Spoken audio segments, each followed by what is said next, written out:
The drive back to her hometown felt like a journey through time Emma hadn't visited in years, but something about this trip felt different. As she pulled up to the familiar countryside house, a wave of nostalgia washed over her. The place hadn't changed much, the same wooden porch, the warm glow from the windows, the scent of pine and old books lingering in the crisp air. She hesitated for a moment before knocking. Would he be surprised, happy? Did he still see her as the same girl who once lived under this roof?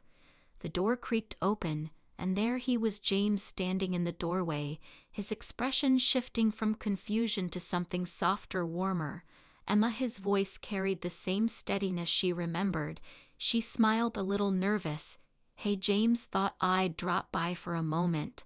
There was only silence, then a chuckle, deep, genuine. He stepped aside, motioning her in. "Come in, kid. It's been too long." The house smelled like coffee and cedar wood, the same as always. The familiarity wrapped around her like a warm blanket, easing the tension she didn't even realize she was carrying. "Still living the same old-fashioned way?" "Hush," she teased, noticing the vintage clock ticking away on the wall. He smirked. "Some things don't need changing." They settled at the dining table, the flickering light above casting a golden hue over the room. The conversation started with the usual, how's she been, what she'd been up to since graduating, but soon it drifted into something more natural, more effortless, as if no time had passed between them. "You always said you'd travel after college," he said, leaning back in his chair. "Did you?" She sighed, stirring her tea absent-mindedly. "Life had other plans, I guess. I've been figuring things out." James nodded, understanding in his gaze. "Nothing wrong with that. Sometimes the best things happen when we least expect them." She studied him for a moment. He looked different, older, sure, but there was something else, a quiet solitude in his eyes, a kind of stillness she hadn't noticed before. "Are you happy?" The question slipped out before she could stop it. He blinked, caught off guard, then, with a small wistful smile, he answered, "Happiness changes as we grow, Emma. I have peace that counts for something." The conversation stretched late into the evening, laughter mixing with moments of comfortable silence.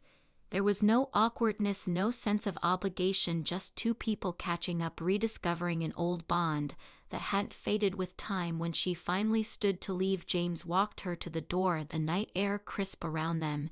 "You should visit more often," he said, his voice quiet but sincere. She looked up at him, something stirring in her chest. "Maybe I will." And as she drove away, she realized this visit wasn't just about reconnecting with the past. It was about something more, something she didn't have words for just yet. The day stretched into something effortless, like pages turning in a familiar book. Emma hadn't planned to stay long, but each morning brought another reason not to leave. James never asked why she lingered. He simply made room for her in the quiet way he always had. She found herself falling into the rhythm of his home, of slow mornings with the scent of freshly brewed coffee, of long walks through the wooded trails behind the house. They talked about everything and nothing, her dreams, his past, the little things people often forget to say out loud. One evening they cooked together, moving around the small kitchen in perfect sync. She chopped vegetables while he stirred the sauce, the sound of simmering filling the space between them. "You always did like cooking," he said, glancing at her with an amused expression. She laughed. "You're just saying that because I haven't burned anything yet." He smirked. It felt good, natural, like they had done this 1,000 times before. There was no pressure, no need to fill the silence with anything forced, just the warmth of shared space, of quiet understanding. Later they sat by the fireplace, the flickering light casting soft shadows against the walls. Emma pulled her legs up onto the couch, watching the flames dance. "Do you ever get lonely here?" she asked, her voice barely above a whisper. James exhaled slowly, staring into the fire. "Sometimes." She didn't know why that answer made her heart ache. Maybe because she understood it too well. "You were always the strong one," she said, tilting her head. "Never complained, never let anyone see when things got hard." He gave a small smile, one that didn't quite reach his eyes. "Being strong doesn't mean you don't feel things. It just means you carry them differently." A silence stretched between them, but it wasn't uncomfortable.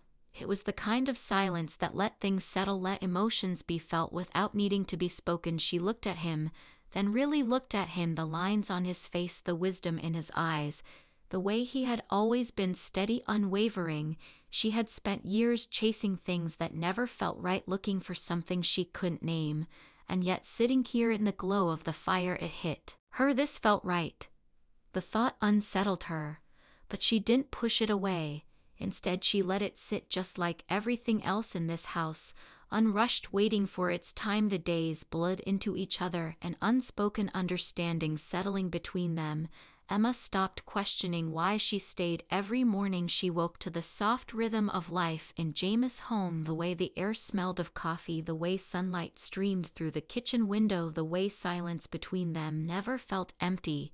She caught herself watching him more, the way he read in the evenings, his fingers idly tracing the edges of a page, the way he rolled up his sleeves when he worked around the house, the quiet efficiency in everything he did.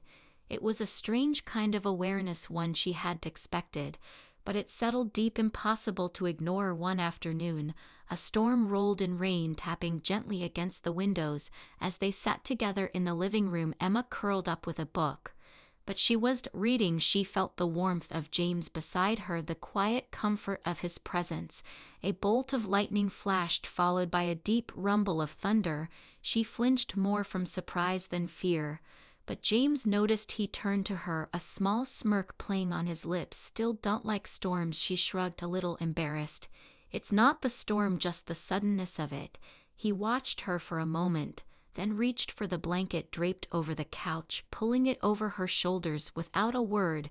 The simple gesture sent a warmth through her that had nothing to do with the fabric. Thanks, she murmured, glancing up at him. Their eyes met, and for a second, the air shifted. Something unsaid passed between them, something that had been building in the quiet moments, in the shared glances, in the ease of being around each other. She wasn't sure who looked away first. Maybe it was both of them, retreating before they could acknowledge what was lingering there. But the feeling didn't fade. It stayed, resting between them like the soft tap of the rain outside. Later that night, as they cleaned up from dinner, their hands brushed while reaching for the same plate. It was a small thing, a fleeting touch, but it sent a jolt through her like a current passing between them. She looked up, and James had already stepped back, his jaw tense, eyes searching hers, as if trying to gauge what she was thinking. Emma, his voice was quiet, careful. She swallowed hard. I know. Because she did know. She knew what this was, what had been growing between them in the spaces where words weren't needed. It wasn't just comfort or familiarity. It was something deep, something neither of them had expected. But knowing it and admitting it were two different things. So they didn't say anything more, not yet. Instead, they finished washing the dishes in silence, both pretending they hadn't just crossed an invisible line. But deep down, Emma knew there was no going back from this.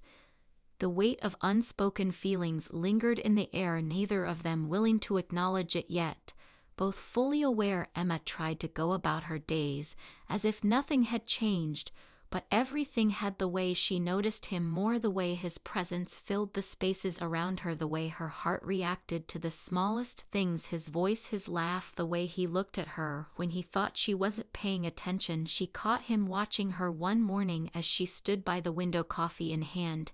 His expression was unreadable. But there was something there, something quiet yet intense.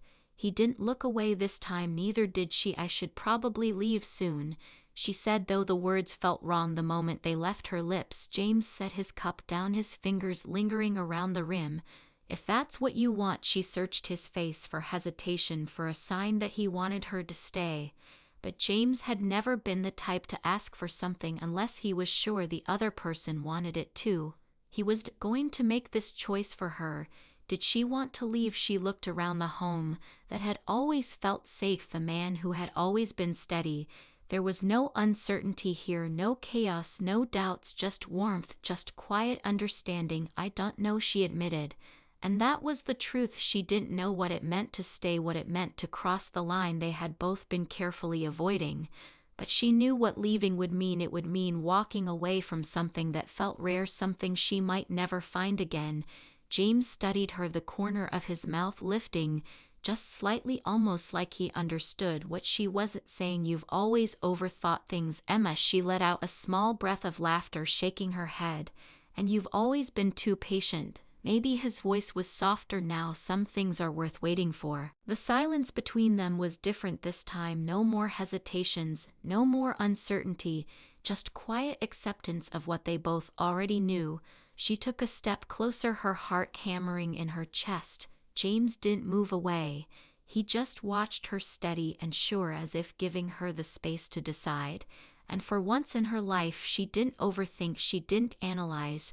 She just listened to the way her heart settled in his presence, to the way everything felt right. She reached for his hand, her fingers brushing against his, and he closed the distance between them without a word. There was no rush, no urgency, just understanding, just home. And Emma knew this wasn't an ending, it was a beginning.